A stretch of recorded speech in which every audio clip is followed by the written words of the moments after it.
a interação do bebê com outros, com adultos, né, ou mesmo com outras crianças, não tem tela que substitua. Porque a tela, mesmo quando você tem um desenho supostamente educativo, uma coisa assim que vai ensinar as formas, os números, as letras, as cores, sei lá, você tem ali um repertório muito restrito que a criança vai responder, né? Ali tem bola ou quadrado. É bola ou quadrado. A criança não vai inventar nada. Então, a tela, ela tem um efeito muito negativo de inibir a criatividade da criança.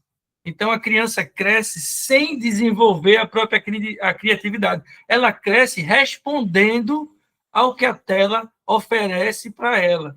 E um oferecimento de estímulos muito limitados, por mais educativo que seja o jogo ou o desenho.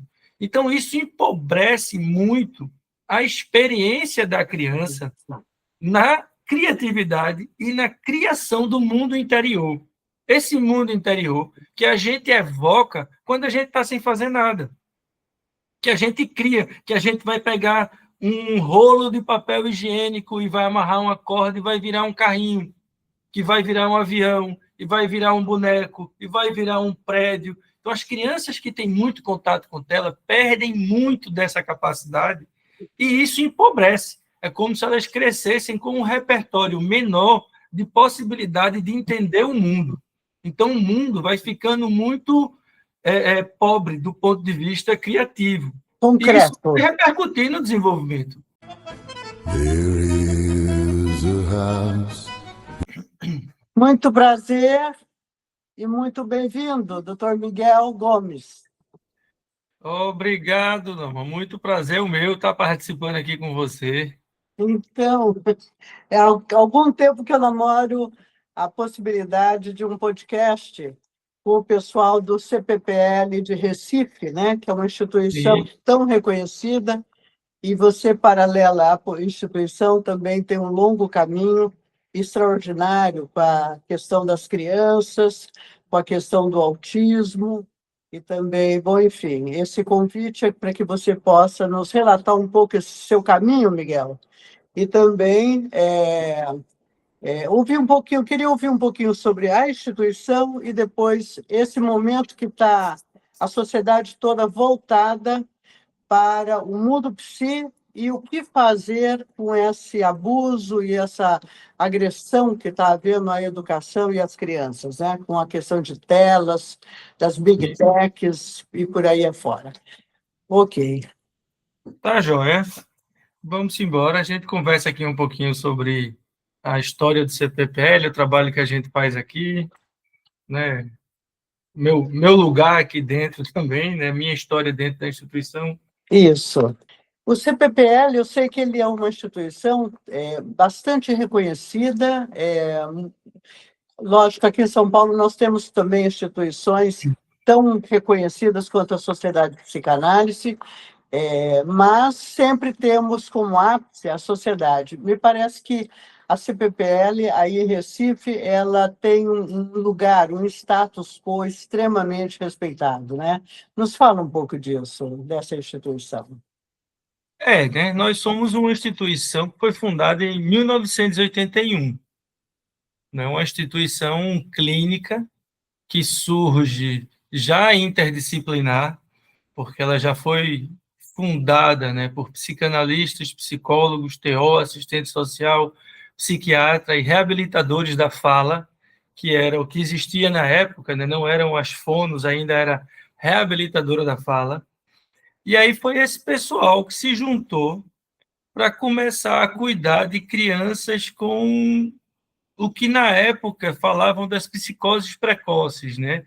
A gente ainda não tinha o autismo como essa entidade que a gente tem hoje, né? Então eram crianças com transtorno grave do desenvolvimento, mas dessa ordem mais psicótica. Então esse pessoal resolve se juntar, né?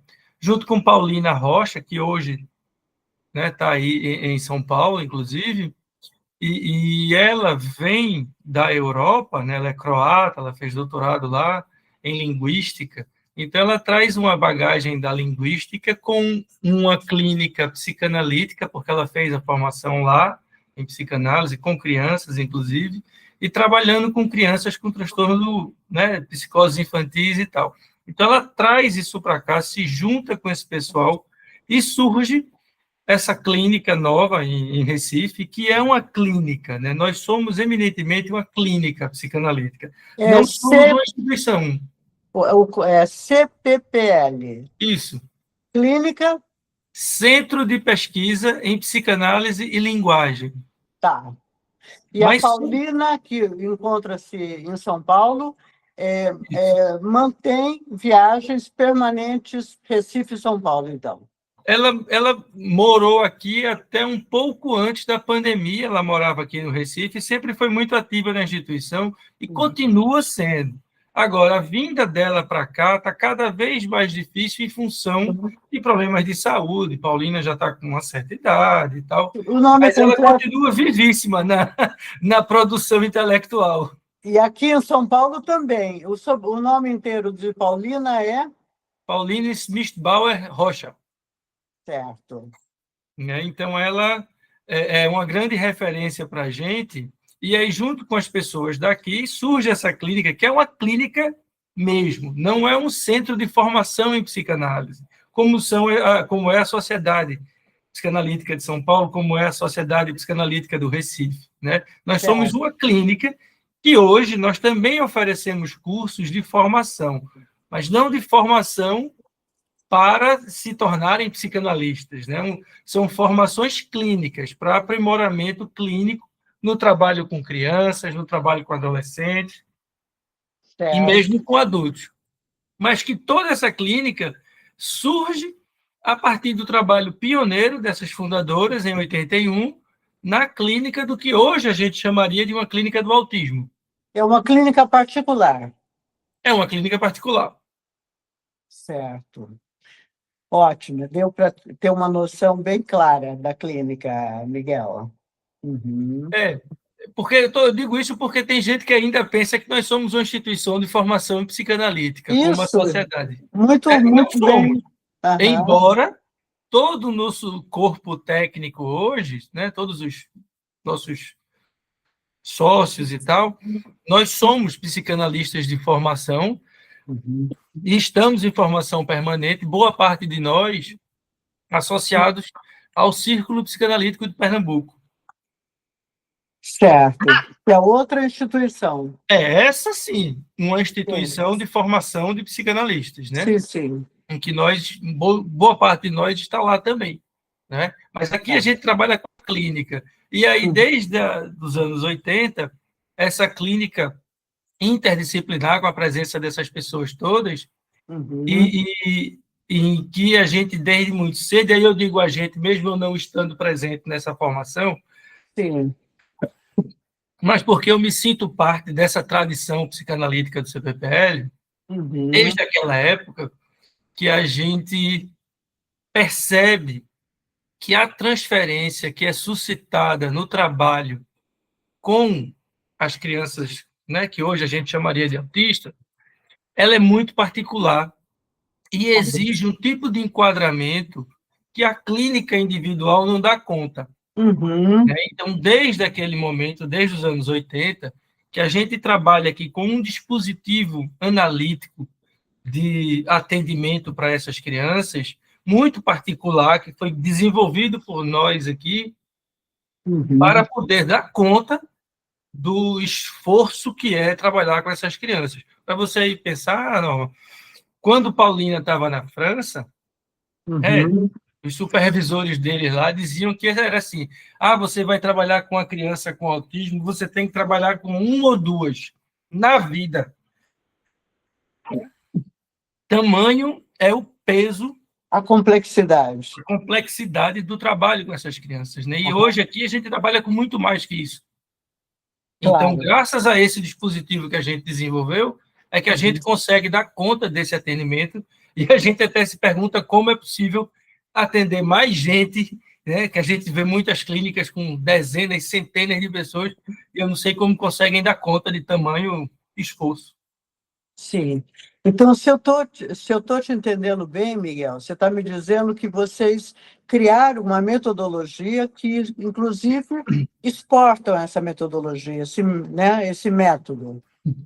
Sim, a gente desenvolveu uma metodologia, Uhum. inclusive está sendo objeto da escrita de um livro que a gente pretende lançar coletivamente, né? Coletivamente que eu digo a instituição, né? Vai ser escrito por todos nós no Sim. ano que vem, mas que independentemente desse livro, a gente já vem divulgando essa metodologia em encontros, nos trabalhos que a gente apresenta, nos próprios outros livros que a instituição já produziu.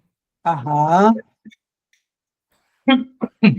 Inclusive, tem uma instituição em São Paulo, que é o Lugar de Vida, que é uma instituição que a gente aqui de CPPL deu supervisão clínica institucional para eles durante uma época.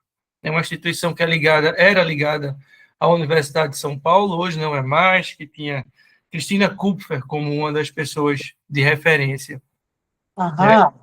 E aí a gente tem esse método que a gente vem trabalhando, que é um método atravessado, claro, pela psicanálise, né? Aham. Como a gente trabalha com crianças, inevitavelmente a psicanálise winnicottiana sempre foi muito forte, desde os primórdios lá, Desde 81.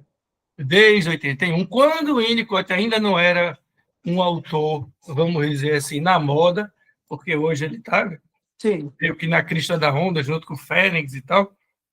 Naquela época ele ainda era um autor menos conhecido, algumas pessoas diziam até que não era psicanálise e tal, mas a gente via nele coisas muito importantes para o trabalho com criança e uma aposta muito grande no desenvolvimento das crianças. Né? E junto a ele... Oi? A clínica relacional. Isso, a clínica que considera o ambiente como um espaço propício para que a criança se desenvolva. Né? Sim. Mais do que você fazer uma intervenção muito direta, é você proporcionar à criança espaços onde ela desabroche, onde Claro. você aporte para que ela desabroche e você facilita, mas você é meio que o indutor e não aquela pessoa que vai fazer a coisa acontecer. A criança é como se ela já viesse com essa capacidade, com essa potencialidade. Você só precisa não atrapalhar muito, que ela vai. Ou seja, que a criança possa ser estimulada, né, pelo ambiente, pela família, pelo cuidador, por todas as pessoas próximas a ela. Pela Isso. aldeia, né? Pela aldeia. Pela aldeia, né? Para criar uma criança, você precisa de uma aldeia. Então, você precisa ter uma aldeia que ofereça a ela caminhos, que ela vai. Você só não precisa atrapalhar. Sim.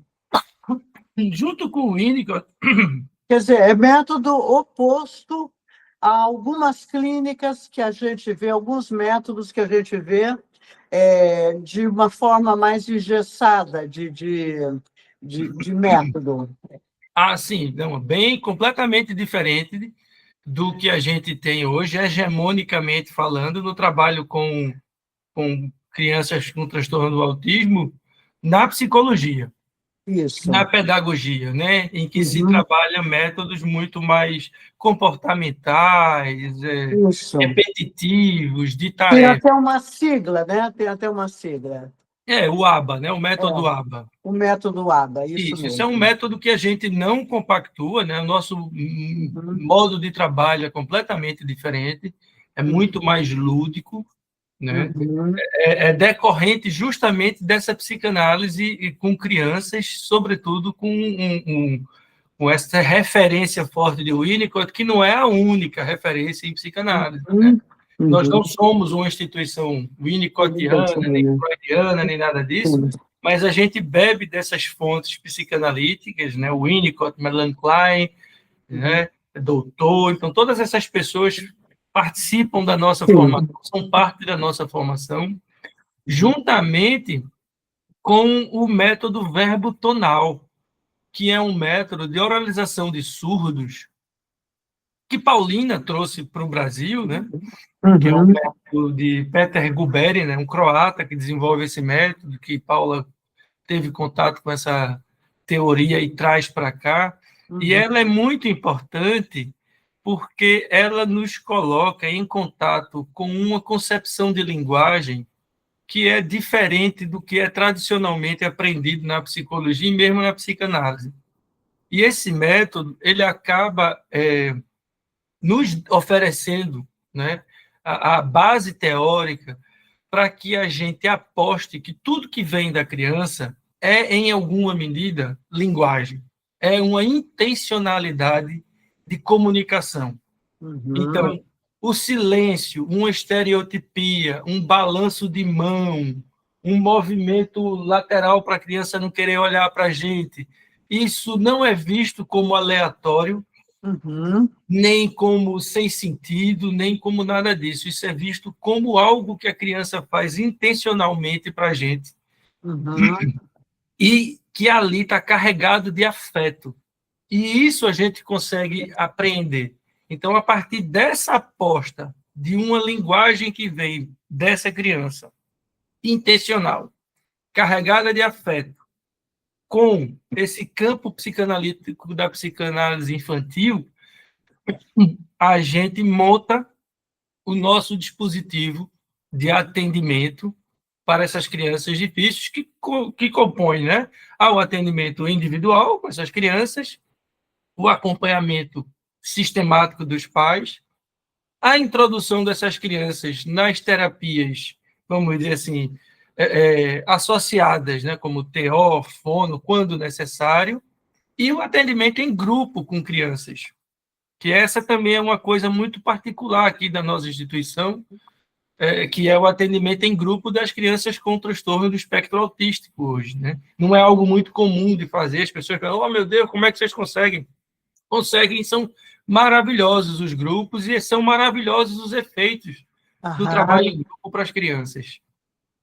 Sim, quer dizer, aquela forma de se comunicar peculiar da criança acaba oferecendo para vocês como que um mapa de diagnóstico ou de método com ela.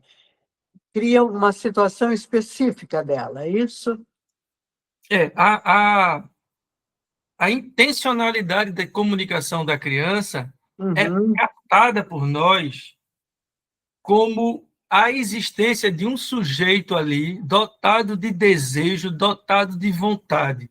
Então, a gente aposta nessa capacidade e no espaço transicional da brincadeira, a gente vai criando ali momentos e situações em que, pela brincadeira, a gente vai conseguindo ajudar essas crianças a ir nos dizendo como elas estão vivendo e como elas podem enfrentar certas situações que elas encontram no dia a dia, porque a gente entende que muitas delas sofrem no dia a dia.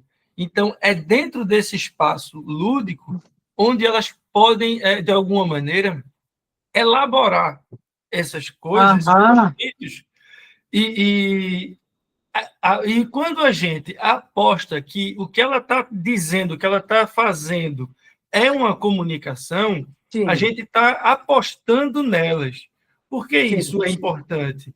Porque se a gente não fizer isso, a gente achar que aquele movimento, aquele som, aquele apontar é mera descarga. Mera descarga, para ela é vivido muitas vezes como uma violência, porque ela é tentando se dirigir para dizer algo e a outra pessoa negando que ali tem uma comunicação somente porque ela não fala as palavras. Então, a gente vai atrás desse tipo de comunicação para fazer com que isso facilite ali o vínculo, a transferência, para que nas situações de grupo e nas situações individuais aquela criança possa ir elaborando os conflitos que elas vivem e que hoje a gente percebe que são inúmeros e são mais claros, inclusive, porque a gente tem uma profusão muito grande de livros de autores com autismo em primeira pessoa, em que eles falam sobre a experiência deles enquanto autistas. E nesses relatos a gente vê como para eles é difícil, muitas vezes, não serem considerados como sujeitos quando eram criança, porque queriam fazer uma coisa, os adultos não entendiam e desconsideravam o que eles estavam fazendo. Então, a gente faz um esforço para entender e se aproximar daquilo que elas estão querendo dizer para a gente, para que a gente possa construir um espaço terapêutico que ajude elas a se desenvolver. Sim. Duas questões que vêm acoplada a essa forma tão peculiar ou tão singular, né? Porque, lógico que isso dá muito trabalho do que ter um método de comportamento, uma coisa mais enrijecida, né? Vai dar um trabalho muito maior, fora o quanto o terapeuta e a família têm que estar implicados, né? Em todo Sim. o tratamento. Mas duas questões que são perguntas que, de uma forma geral, as pessoas leigas ou quem tem essa questão dentro de casa sempre estão se perguntando. Primeiro, qual é a possibilidade de diagnóstico? Da onde é que acontece essa peculiaridade hoje colocado o autismo, o espectro autista, né? A outra é por que de tempos mais contemporâneos ao nosso, mais atuais, se ampliou tanto esse sintoma? Que hoje se encontra tanto, ou antes já existia e não era percebido? O que se passa com esse momento histórico? Isso é uma pergunta bem interessante, assim, né? Porque quando o CPPL surge, você tinha um caso de autismo para cada 2, 3 mil nascimentos. E hoje você chega a ter estatística nos Estados Unidos de uma pessoa com autismo para cada 34 nascimentos. Nossa. Então, assim, é uma distância absurda, né? E muitas coisas explicam isso.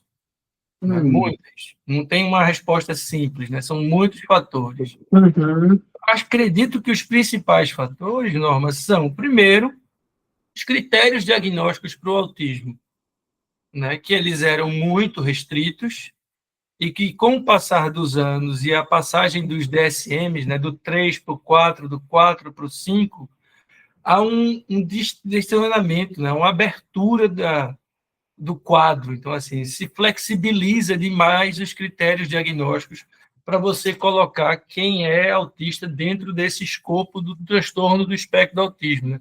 O próprio cara, né, o psiquiatra Allen Francis, que coordenou o DSM-4, que é um marco, porque nesse DSM-4 se escancara muito os critérios diagnósticos do autismo, e é quando começa esse boom de diagnóstico. Ele é um dos grandes críticos do DSM-5, porque no DSM-5 os critérios se alargaram mais ainda. E ele diz, uma parte disso a culpa é minha, porque eu coordenei o 4 e eu ampliei os critérios diagnósticos, achando que é melhorar o serviço para essas pessoas, né, que têm um diagnóstico, mas o que eu fiz foi incluir na categoria pessoas que antes não estavam. Então, pessoas que antes eram diagnosticadas com outras coisas passaram a ser diagnosticadas com autismo. Então, isso é um dos grandes fatores que fez o autismo ter esse grande boom diagnóstico. Né? Mas você soma isso a outras coisas. Né? Por exemplo, o movimento das famílias das pessoas com autismo é muito forte no Brasil e, sobretudo, nos Estados Unidos, que é onde é produzido o DSM. Uhum. Então, lá, eles conseguiram pressionar. E a gente sabe que nos Estados Unidos, diferente do Brasil, a gente não tem lá uma saúde pública universal, como a gente tem aqui. Sim. Então, essas famílias conseguiram, né, pressionar o governo muito fortemente para a criação de espaços terapêuticos para o autismo, mas não para outras condições. O que levou muitos clínicos a puxar o diagnóstico para o autismo, porque teriam uma melhor cobertura de tratamento do que se não fosse autismo o diagnóstico. Né? Clínico está preocupado em que seu paciente tenha o melhor atendimento possível. Se o nome que vai ser dado vai ser autismo ou outro, para ele o que importa é mais você ter a criança ou o jovem sendo ali bem cuidado. Uhum. E isso puxa pela pergunta que você fez primeiro, que é a questão do diagnóstico. Né? Uhum. Diagnóstico de autismo é um diagnóstico clínico. A gente não tem um exame de sangue, um exame de imagem, nada disso que diga, aqui tem uma criança, um jovem, um adulto com autismo. É um diagnóstico clínico a partir da observação, a partir de certos comportamentos e tal, que você vai traçando esse diagnóstico. E como diagnóstico clínico, ele varia com o tempo. Isso, né? Em 81 você tinha pouquíssimos autistas. Hoje você tem 1 para 34. Pode ser que no próximo DSM mude tudo. Muito do que hoje é chamado de autismo vire uma outra condição. Porque como não tem um marcador biológico preciso, né, esse diagnóstico é clínico, isso pode variar. Vejam que transtornos aparecem e desaparecem ao longo do tempo. Sim. Né? A gente tem aí um transtorno que tem aparecido com muita frequência na clínica, que é o TOD, né, o transtorno... Sim.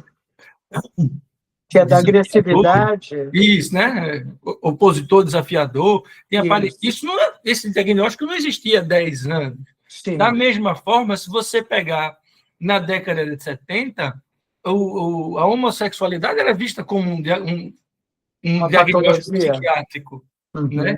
Então, justo por não existir um marcador biológico, por essas entidades clínicas, essas entidades nosográficas serem relacionais e culturais, elas permeiam com a cultura, podem mudar muito.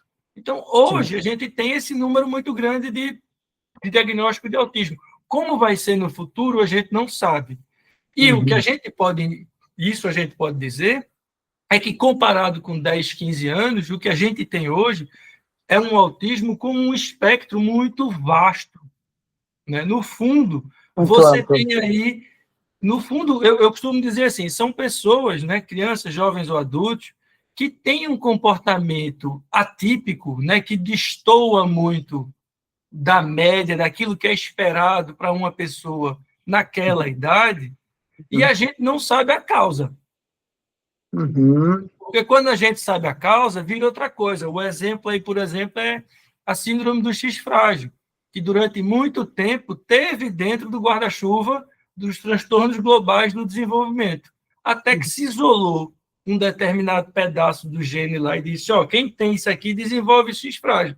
Aí saiu do escopo dos transtornos globais do desenvolvimento e virou uma síndrome específica, síndrome do X frágil. Claro. Né? Então, quando a gente descobre a origem, muda a coisa. No autismo é um pouco isso, um comportamento que destoa e que a gente não sabe a causa. E aí vai virando o autismo que a gente tem nesse espectro, desde pessoas gravíssimas, né, não verbais, que se arriscam, que se machucam, né, até atrizes, atores, jogadores de futebol. Né? Há quem diga que Messi, por exemplo, é autista. Então, você tem um espectro muito vasto. Muito amplo. E que isso acho que denuncia até a fragilidade do diagnóstico. Porque você querer comparar, ainda que haja perfis de acompanhamento, um autista nível 1, 2 ou 3, mesmo que haja essa diferenciação, você querer colocar na mesma categoria diagnóstica Messi e uma pessoa que se machuca, que não fala, que recusa alimento, que não interage, eu acho que é uma força, é uma denúncia de que tem algo frágil nessa classificação. Sem dúvida. Ainda está sendo construído, né? Ainda está em pleno desenvolvimento. Não... Isso.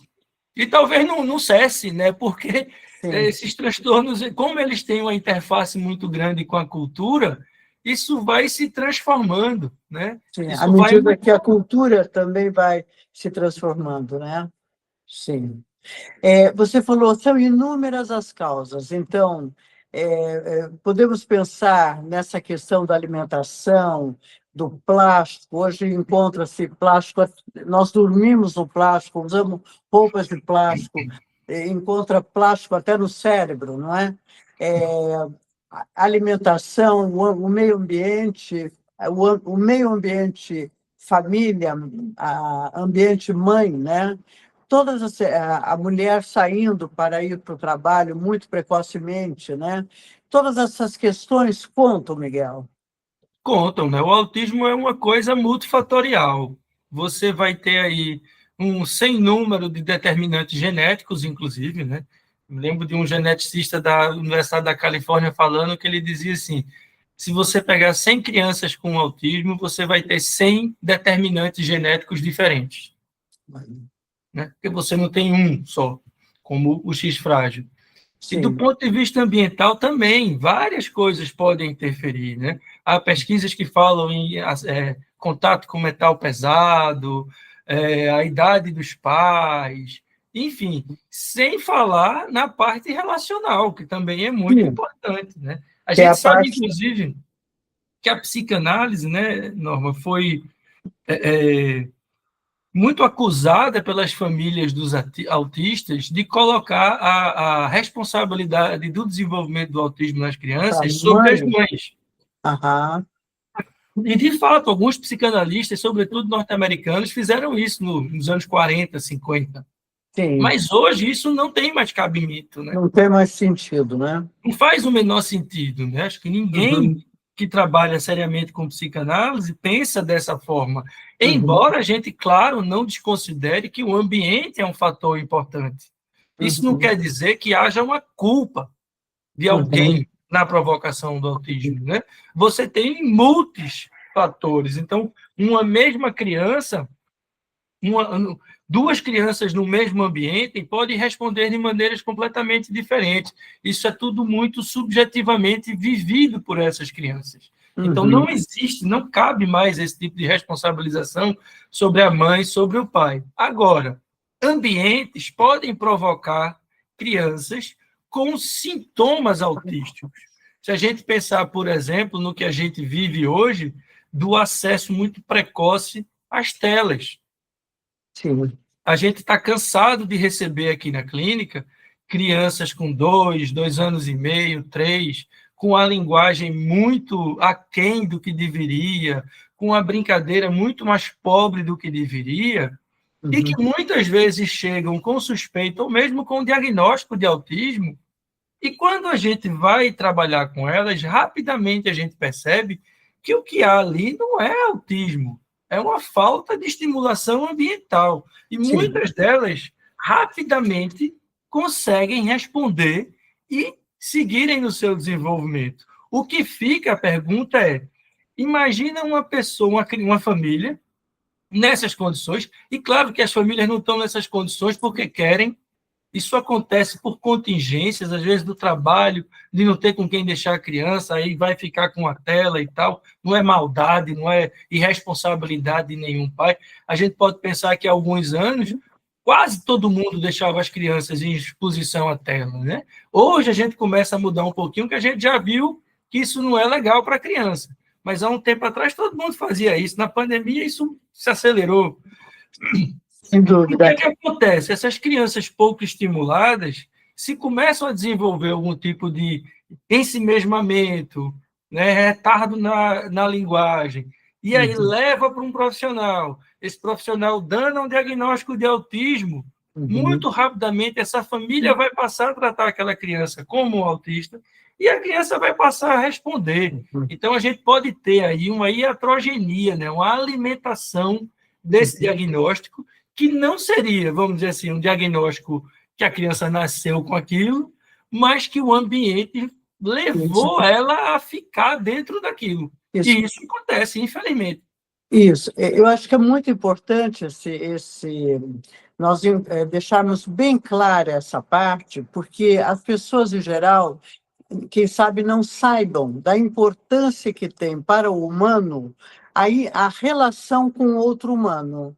Porque imagino que a tela, como ajuda a distrair muito bem e a entreter a criança, e possa acreditar que a criança esteja sendo estimulada, principalmente quando se trata de desenhos ou estímulos feitos com coloridos, a beleza disso, porém é uma máquina. E recentemente eu ouvi um neurocientista dizer que quando o bebezinho nasce, ele tem 100 bilhões de neurônios para ser estimulados. Só que esses bilhões de neurônios só serão estimulados por um outro ser humano, né? Pelo estímulo que é feito aquilo. Digamos que a minha geração, por exemplo, nós vamos chegar adultos, desses 100 bilhões, nós vamos chegar em torno de 20 bilhões apenas na fase adulta. Por quê? Porque todos os outros neurônios não foram estimulados, não se conhecia isso. Agora, imagina a criança de hoje, se ela não é estimulada, como que ela vai ser fazer uma interação com uma máquina, o quanto isso vai prejudicar. Desculpa ter feito uma introdução tão longa, mas gostaria que você falasse sobre isso, porque acho que é um marcador muito importante, né? Não, você está certíssima, né? A, a, a interação do bebê com outros, com adultos, né? Ou mesmo com outras crianças, não tem tela que substitua. Porque a tela, mesmo quando você tem um desenho supostamente educativo, uma coisa assim que vai ensinar as formas, os números, as letras, as cores, sei lá, você tem ali um repertório muito restrito que a criança vai responder, né? Ali tem bola ou quadrado.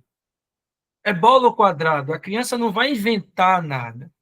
Então, a tela, ela tem um efeito muito negativo de inibir a criatividade da criança. Então, a criança cresce sem desenvolver a própria criatividade. Ela cresce respondendo ao que a tela oferece para ela.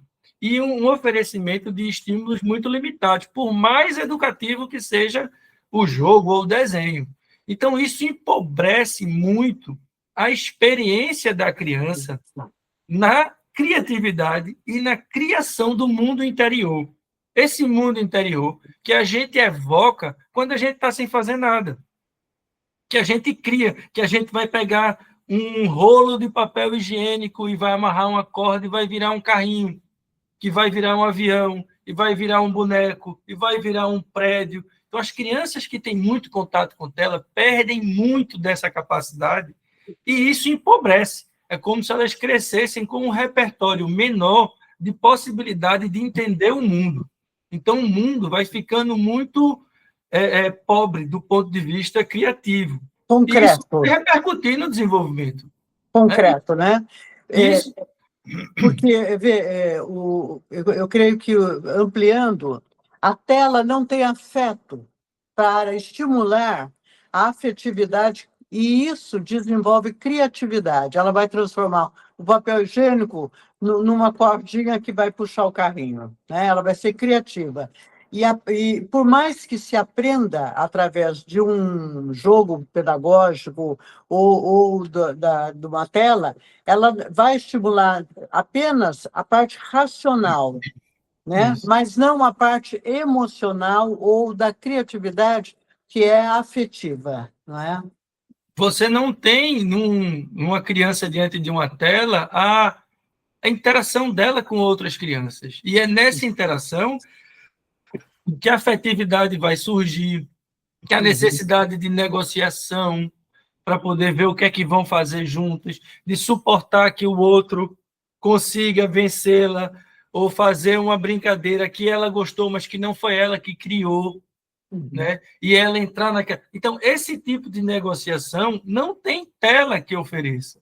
Então, o que é que a gente observa hoje nas crianças, né? Que se subjetivaram dentro de um universo com muita tela? A gente tem criança com muita dificuldade de tolerância à frustração. Porque na tela você não se frustra. Você pede, repete, até atingir o que você queria. Sim. Você não... você tem um repertório muito limitado, né? A tela ela lhe impede de experimentar um mundo concreto, um mundo real, um mundo da afetividade, como você disse. Uma tela não vai lhe provocar afetivamente, né? Você só vai repetir, vai conseguir o que você queria ali. Então, é uma pobreza na experiência que na clínica aparece nisso, na frustração, aparece nas birras com crianças mais velhas, a dificuldade de lidar com certas dificuldades, né? A dificuldade que muitas crianças têm de conviver com o tédio. A gente escuta muito na clínica, doutor, tio, né, como eles chamam, a minha vida está um tédio. E você pensa assim, meu Deus, como é que uma criança de 7, 8 anos de idade diz que a vida está um tédio? Né? Isso pode ser fruto da pobreza do mundo interior, porque é aquilo. Não tem a tela descarregando nela um monte de coisa, ela fica sem saber o que fazer, porque ela não está habituada criativamente a inventar uma coisa para ela pensar, para ela divagar, para ela criar, para ela brincar. Ela fica sempre na espera de que venha algo de fora, seja da tela, seja dos adultos, né? Então, me chamava a atenção, mais ou menos em torno de 30 anos atrás, que a gente encontrava crianças já desenvolvendo esse tédio, essa solidão em famílias abastadas, e tínhamos nas favelas crianças muito inteligentes e muito espertas. E nessa época, a minha observação era que, porque elas estavam diretamente lidando com um grupo de pelada, de jogar futebol, brigando na rua, em contato com a molecada, ou mesmo a relação, muitas vezes até agressiva dos pais, era um ambiente afetivo, mesmo que tóxico, mas que a criança tinha que ser criativa ali para se virar e se defender daquele universo que havia, era quente. Enquanto muitas vezes a família muito toda certa e tudo muito colocado e muito estimulando a racionalidade, era fria, era distante. Essa é uma observação minha, Miguel. Estou colocando aqui para você poder dizer se a minha observação na época era válida, por eu perceber as crianças pobres ou as crianças nesse jogo com o outro estarem mais criativas, serem mais criativas. Veja, Norma, eu acho que, de uma maneira geral, o que você descreve continua, né? E aí a gente pode até abrir um pouco da questão social e pensar isso. Nos espaços onde há afetividade, as crianças tendem a se desenvolver melhor. Nos espaços muito racionais, as crianças tendem, inclusive, a ter um desenvolvimento cognitivo até maior, mas, do ponto de vista emocional, são muito fragilizadas. Então, a gente observa isso, né, nessa geração aí entre 10 e 20 anos de idade, que é uma geração que nunca se teve tanto acesso à informação e a, né, conhecimento, mas que, quando se depara, por exemplo, com o mercado de trabalho que exige coisas e que exige competência, que exige data, que exige não sei o quê, tem muita dificuldade de lidar, né? Então, acho que é mais uma questão disso do que propriamente social, porque, de fato, nas comunidades, você tem um convívio, inclusive, das crianças, e aí eu posso dizer isso porque eu trabalhei em comunidade durante muito tempo como professor de história de escola pública. Então, você tinha que a relação das crianças e das famílias, a maioria delas compostas só por mulheres, porque há um abandono masculino muito grande, né? Mas elas formavam comunidades em que as crianças brincavam ali, sempre juntas, na rua, no beco, na quadra, estavam sempre ali interagindo. Então, isso era uma coisa muito positiva. O que a gente tinha de negativo nesses espaços era de falta, a carência de certas condições mínimas de vida, né? Então, se você tinha o afeto, você tinha essa vida comunitária, faltava, por outro lado, bens materiais mesmo, faltava acesso à saúde, a uma educação mais ampla, a um espaço de lazer mais adequado. Então, tem esse bônus, mas tem um ônus também. O fato o ideal é que a gente tivesse, né, como a própria Organização Mundial de Saúde define, né? Se você quer melhorar os marcos de saúde mental de uma população, primeiro melhore a condição de vida dessa população, né? Então, se você der habitação, lazer, saúde, educação para todo mundo, você vai ter uma melhora nos níveis de saúde mental da população. Dito isso, nesses ambientes em comunidade havia uma vida comunitária maior, né? A gente via que nas famílias mais abastadas, muitas vezes o que ajudava uma criança era o fato de ter uma babá que acabava se envolvendo afetivamente, de fato, com a criança, ainda que de maneira paga, mas ali acabava se desenvolvendo um vínculo, e isso ajudava essas crianças em alguns momentos. Mas, claro, que isso não vale para todo mundo. Você tem famílias aí abastadas que são muito carinhosas, afetivas e tal, mas é Fora na classe média, as vovós, né? As avós. Titia, madrinha. Isso, madrinhas, isso mesmo. As famílias extensas, né? Isso. Eu creio que já entramos um pouquinho nas questões bem contemporâneas do que estamos vivendo hoje, e esse momento, politicamente, a escolha da questão da censura e das big techs, eu acho que isso tudo já está implícita, né, nessa sua fala. Agora, vamos falar um pouquinho de você, acho que temos alguns minutos, você poderia contar um pouco o seu trajeto, Miguel? É, meu trajeto é muito peculiar, assim, né? Porque minha primeira formação é em História, né? Eu me formei como professor de História e ainda no curso de História fiz uma iniciação científica com um professor muito querido, que hoje é meu amigo, Antônio Paulo Rezende, da Universidade Federal. E aí ele me levou para pagar umas disciplinas com ele na pós-graduação, em que eu comecei a ler Freud.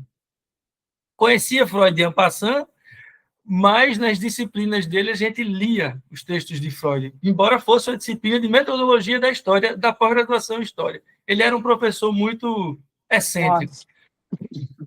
E aí eu fui me encantando com aquilo e Uhum. fiquei naquela, puxa vida, eu faço psicologia, eu vou fazer direto uma formação psicanalítica.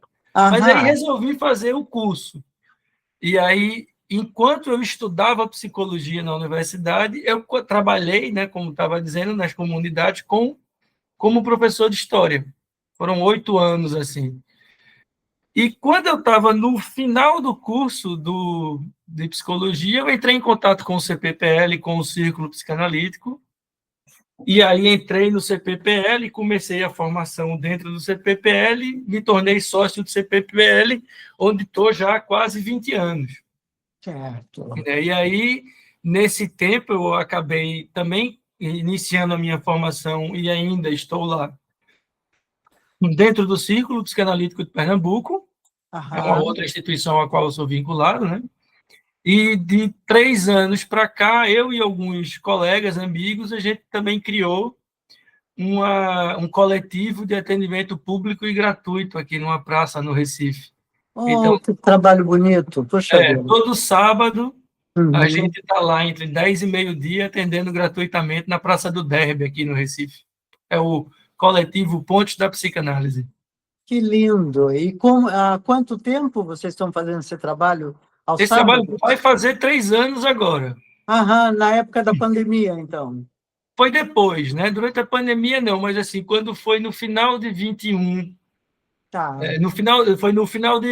foi no começo de 22, não, no final de 22 a gente criou, no ano de Tá. 22 foi pensando, e aí no finalzinho a gente começou, Aham. e aí o grupo engrossou, né? Engrossou assim, outras Uhum. pessoas chegaram para fazer parte do coletivo, e hoje a Uhum. gente tem um grupo bom, que a gente, ao mesmo tempo, atende quem chega na praça para atendimento, é gratuito, não tem inscrição, é só chegar Sim. que a gente atende, e, paralelamente, a gente faz uma roda de estudos, um grupo de estudos, como se fosse assim, com quem chega. A gente divulga o tema que a gente está estudando e é aberto para quem quiser participar, uma Aham. espécie de uma formação ampliada. A gente Aham. trabalha temas psicanalíticos, mas sempre muito atravessados por questões contemporâneas de raça, gênero, Tá. que eu acho que é uma lacuna ainda em muitas formações psicanalíticas mais tradicionais. Eles são os mesmos, vêm toda semana, ou cada vez são pessoas diferentes? Você diz, as pessoas que vêm para atendimento, varia. Isso. A gente tem pessoas que foram uma vez, a gente Uhum. tem pessoas que pingam, vão de vez em quando, e a Tá. gente tem alguns que vão quase toda semana. Permanentemente. Olha. Aí a gente tem um espaço nosso, né, Aham. do grupo que atende, a gente desenvolveu um dispositivo em que a gente conversa sobre esses casos semanalmente, durante 1 hora e meia. Né? É o Tá. que a gente chama de uma escuta de gira, onde a gente faz girar ali a fala, né, de todo mundo sobre o caso, escutando quem atendeu durante aquele período, e é uma Aham. espécie de uma supervisão, mas que não é uma supervisão, porque não tem o supervisor, né? É uma Sim. roda, a palavra circula ali entre nós, é um Girando. dispositivo novo Aham. também, de uma Sim. aposta numa psicanálise mais horizontal, mais uma psicanálise brasileira. E esse trabalho é feito por terapeutas, psicanalistas voluntários. Todos. Somos todos voluntários, somos todos psicanalistas em formação, e quem chega lá ninguém recebe nada, né? É um trabalho, sabe, Norma, eminentemente político, no sentido de democratizar o acesso à psicanálise, porque a gente sabe que ainda é caro para algumas pessoas. Sim. E um acesso também, uma democratização na formação. Porque nesse espaço de estudo, a gente está se formando como analista e a gente oferece isso para que outras pessoas venham participar também de maneira gratuita. Sim. Então, nesse sentido, é uma coisa política, porque a gente não está ali fazendo caridade, sabe? A gente está ali se formando e a gente está ali ajudando pessoas. Estudando. É um trabalho político de uma ação para ajudar a fomentar a democratização da psicanálise nesses dois vieses, seja da formação, seja do acesso. Sim, e uma atitude comunitária, né? de coletiva de cidadania, no lugar da pessoa ser vista, como nos tempos atuais, como consumidoras, né? Isso. Completamente da... Isso. A ideia de fazer ele gratuito e sem que a gente receba é justo para a gente pensar numa psicanálise que não seja mediada pelo dinheiro. Isso. Sabe? A gente fuja dessa noção burguesa, liberal, monetizada, né? Monetizada, né? Então, isso. É uma coisa que é regido unicamente pelo desejo. Vai quem quer realmente se engajar nesse trabalho. É claro que quando você entra nele, né, quando você vem fazer parte do corpo de atendimento do Pontes, não pode ser, eu vou atender hoje e só vou daqui a 10 meses. Não, há um compromisso de participar dessas reuniões semanais, isso é obrigatório para todos nós, e a participar, de fato, dos atendimentos com uma periodicidade razoável. Ninguém cobra que se vá todo sábado, porque não é possível. Né? Não é possível para ninguém, mas exige, não é um hobby, é um trabalho efetivamente. Sim. Quer dizer, é um trabalho social, né? É um trabalho social, mas também político, porque eu faço essa distinção, porque muitas vezes o trabalho social ele pode ficar muito próximo do trabalho de caridade. Isso, não é um trabalho... Não é nesse sentido. Sim, é político, sem dúvida. Eu tenho uma formação pós-graduação em psicologia social, então a gente encara como algo político, né? Isso. Não é como... E aqui nenhum demérito é o trabalho de caridade, não. É só porque não é o nosso papel. Isso, não é um papel religioso, de caridade, né, das entidades espiritualistas, né, como os espíritas, que podem fazer esse tipo de atendimento, ou mesmo a Igreja Católica, né? E isso aqui no Recife, a gente tem muito esse pessoal que distribui sopa para os moradores de rua. Isso é importantíssimo, nenhum problema. Só que o nosso é diferente. Não é só... eu não estou ali para fazer um bem a mim, no sentido de a minha culpa eu vou pagar aqui atendendo essas pessoas. Não, eu estou ali porque eu acredito que esse é um movimento que está ajudando a transformar a psicanálise por dentro. Sim, porque a subjetividade, se nós, enquanto psicanalistas e terapeutas em geral, permitirmos ou não criarmos nenhum paralelo que não seja monetizado, a subjetividade passa a ser incorporada pela questão do dinheiro e cria aí esse veio fechado, né, rígido. Então, é uma antítese, né, desse uma tentativa de uma construção de um modelo de psicanálise não mediado pelo dinheiro, que fuja dessa roupagem capitalista na qual a psicanálise surge, né? Embora a gente saiba que Freud, desde 1918, defende uma psicanálise pública, né, pelo Estado, na prática, ela não se desenvolveu assim. Sim, Porque a gente sim. tem uma psicanálise privada, né? Porque a questão do dinheiro engoliu, né, a todos os setores, e não seria diferente, né? Isso. Muito bem, Miguel. O meu muito obrigada pela tua fala, ampliou muito, né? Tem alguma questão que você acha que nós possamos, ainda nesses poucos minutos, falar, caso não tenha sido tocada aqui, você gostaria, ou você acha que está de bom tamanho, conseguimos abarcar Então, eu acho que, de uma maneira geral, a gente fez aqui uma boa explicitação do que é a instituição, né, o CPPL. Fica o convite para as pessoas conhecerem. certo? Procurem aí as redes sociais, né, que é onde Aham, a gente se amostra, vamos dizer assim, né, o sim. CPPL Recife, né, que está aí no Instagram. E para quem tiver curiosidade em conhecer também o trabalho do coletivo na praça, é o Pontes da Psicanálise. Maravilhoso. Me ponha, por gentileza, o link do CPPL aí de Recife, do Instagram, e o link dele, e também a praça, o endereço direitinho, para, né, nesse podcast, nós podemos divulgar, tá bom? Pronto, eu mando para você, pode deixar. Muito obrigada, Miguel. Um Ah, prazer joia, enorme não. Um te prazer receber. enorme, viu? Tchau, até. There is a house